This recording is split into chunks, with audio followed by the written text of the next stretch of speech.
Question 2 શું કહે છે? Pentagonal prism with the side of base 3 mm and height is 60 mm is resting on one of the corner. શું કહ્યું છે? Corner પર રેસ્ટ કરે છે, કોર્નર પર.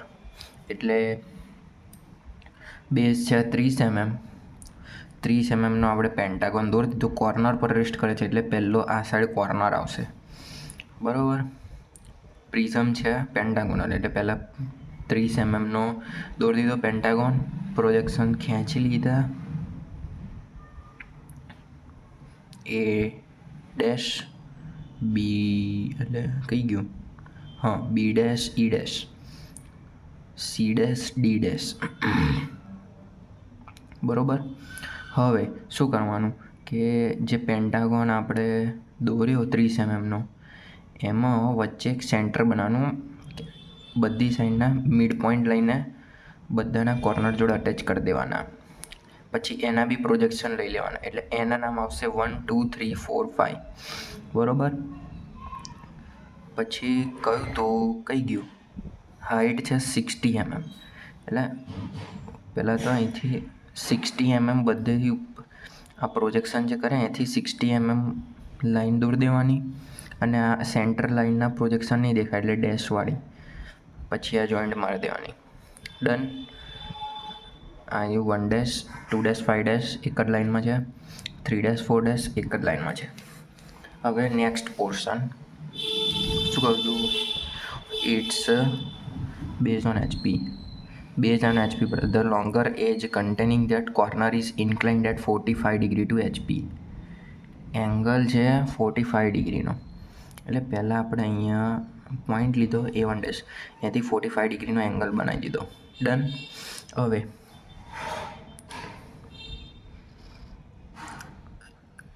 અહીંથી ના કઈ ગયું, હા, A1 ડેશથી આ 1 ડેશ સુધીનું મેઝરમેન્ટ લઈને આ એ ડેશથી અર્ક મારવાનો, એટલે એ પોઈન્ટ મળી ગયો, આવેલો.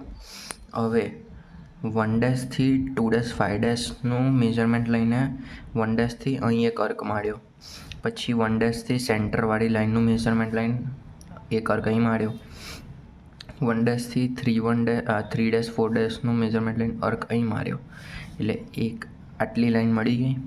હવે શું કર્યું, 90 ડિગ્રીનું અહીંથી મેઝરમેન્ટ લઈને આની જેવી પેરેલલ લાઈન બનાવી, અને અહીંથી બી 90 ડિગ્રીનું એંગલ લઈને આની જેવી પેરેલલ લાઈન જોઈન્ટ કરી દીધી, એટલે C1 dash D1 dash B1 dash E1 dash ને A1 ડેશ થઈ ગયું. પ્રોજેક્શન્સ નીચે ખેંચો બધાના, ઇન્ક્લુડિંગ સેન્ટર લાઈન, અને આ પેન્ટાગોનના બી પ્રોજેક્શન્સ ખેંચો આ બાજુ આડા. હવે A1ની લાઈનમાં 1, 2ની લાઈનમાં 2, 3ની લાઈનમાં 3, 4ની લાઈનમાં 4, 5ની લાઈનમાં 5, અને Aની લાઈનમાં A, Bની લાઈનમાં B, Cની લાઈનમાં C, Dની લાઈનમાં D, Eની લાઈનમાં E. ડન. પહેલાં તો 1 2 3 4 5નો પેન્ટાગોન ડાર્ક લાઈનથી જોઈન્ટ કરી દો.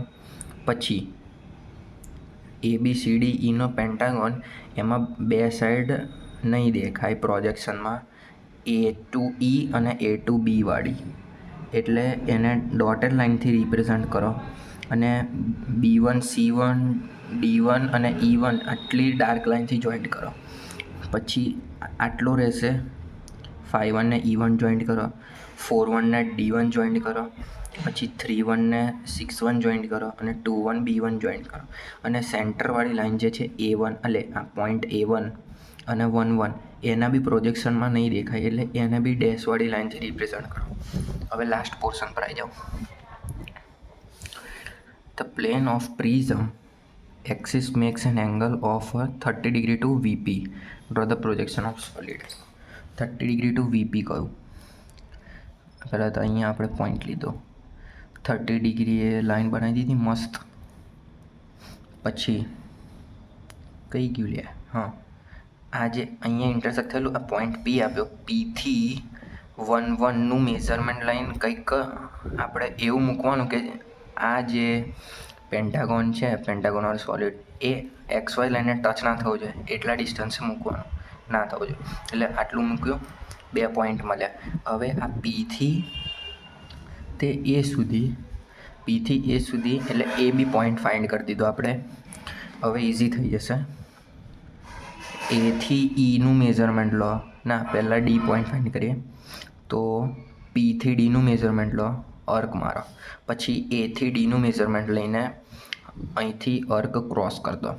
પછી એવી જ રીતના પીથી C1નું મેઝરમેન્ટ લઈને અહીંથી અર્ક મારો અને A1 થી C1 મેઝરમેન્ટ લઈને અર્ક ક્રોસ કરો.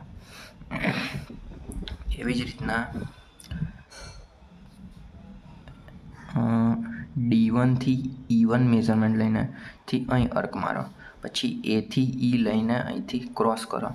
પછી એથી B1નું લઈને અહીં અર્ક મારો અને C1નો પોઈન્ટ મળ્યો, અહીંથી B1નું મેઝરમેન્ટ લઈને અહીં અર્ક મારો. એટલે પેન્ટાગોન થઈ ગયો. પણ અહીંથી આટલું ડાર્ક લાઇન અને આવેલું ડોટેડ લાઇન એટલે ડેશ લાઇનથી, બરાબર, એટલું થઈ ગયું. હવે આ A1 થી આ 4-1નું મેઝરમેન્ટ લઈને અર્ક મારો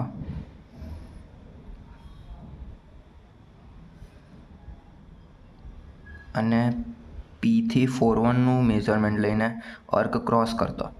પછી આ A1 થી 3-1નું મેઝરમેન્ટ લઈને અર્ક મારો અને P થી 3-1નું મેઝરમેન્ટ લઈને અર્ક ક્રોસ કરી દો. એટલે આ પછી જોઈન્ટ કરી દો એટલે રેક્ટેંગલ ટાઈપ થઈ ગયું અને આ એક પેન્ટાગોન રહ્યું. શું આટલું કરીએ. ઈ તો મળેલો જ છે. હવે 5-2 ફાઇન્ડ કરવાના. એટલે 4-1થી લઈને આટલું ડિસ્ટન્સ લઈને 5-1નું ડિસ્ટન્સ લઈને અહીંથી અર્ક અહીં મારો અને 1-1થી 5-1નું મેઝરમેન્ટ લઈને અહીંથી અર્ક ક્રોસ કરો. એવી જ રીતના 3-1થી 2-1નું મેઝરમેન્ટ લઈને 3-2થી અહીં અર્ક મારો અને 1-1થી 2-1નું મેઝરમેન્ટ અહીંથી અહીં અર્ક મારો. એટલે આ થઈ ગયું. આ 2 લાઈનો જોઈન્ટ કરી દેવાની. પછી 5-1થી 1નું મેઝરમેન્ટ લઈને 5-2થી અર્ક મારો અને 2-1થી 1-1નું મેઝરમેન્ટ લઈને 2-2થી અહીં અર્ક ક્રોસ કરી દો. એટલે આ પેન્ટાગોન થઈ ગયું. આ 2 સાઈડે મળી ગઈ એટલે આ જોઈન્ટ કરી દો બે બાજુ. એટલે આ છે આમ મુકાઈ ગયો 30 ડિગ્રીના લાઈન પર.